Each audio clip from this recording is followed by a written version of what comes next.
Decide when to separate.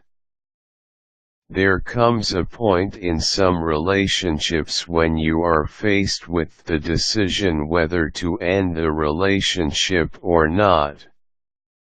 It's an arduous choice to make, especially if it's a long-term relationship and there are children involved. It's difficult to think clearly when fights, abuse and anger overcome you. When coming to a decision, consider these first. Seek professional help. Marriage therapists and counselors are available to provide help to struggling couples. Before you decide to move out, go to a counselor and see if you can still work out your problems. Sometimes, it takes the help of an outside third party to help you get back on track.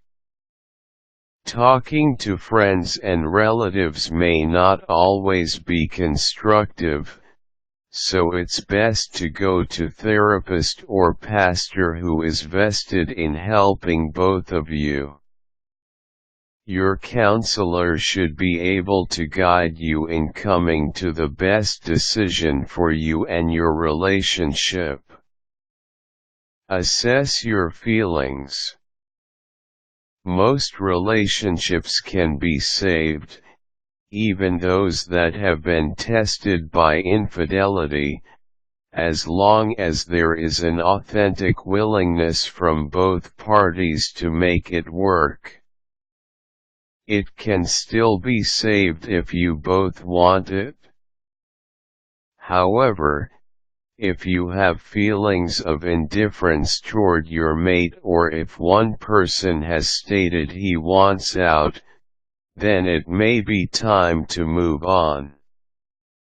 Even feelings of hurt and anger signify that there is still love in the relationship.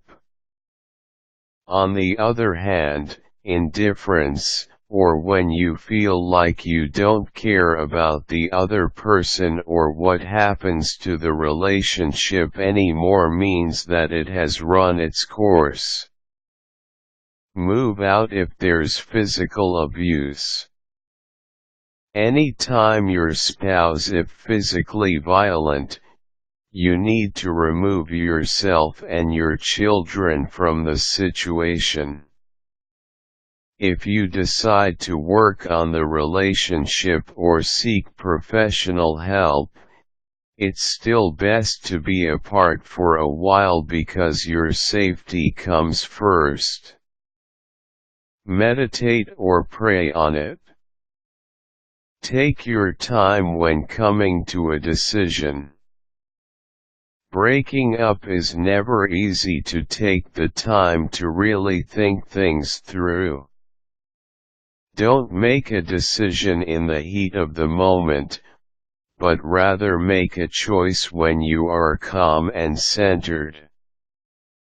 This way, you know that you are making a rational and well thought of choice instead of something born out of impulse.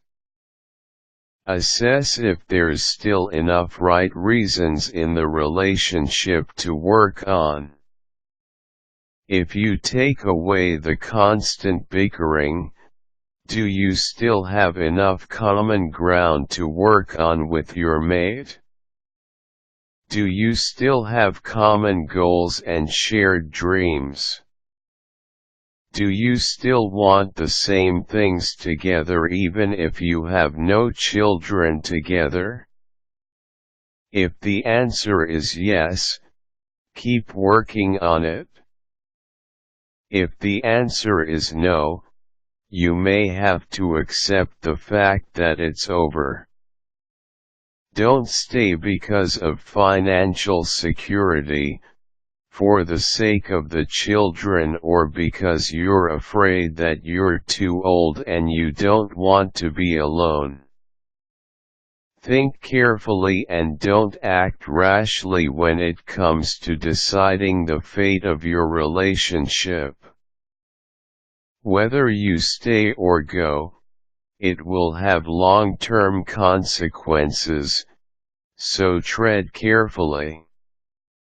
Exhaust all possibilities before you break up, especially if you are married. Don't think that once you separate, it automatically means divorce. It may just be that you need some time apart to see things more clearly.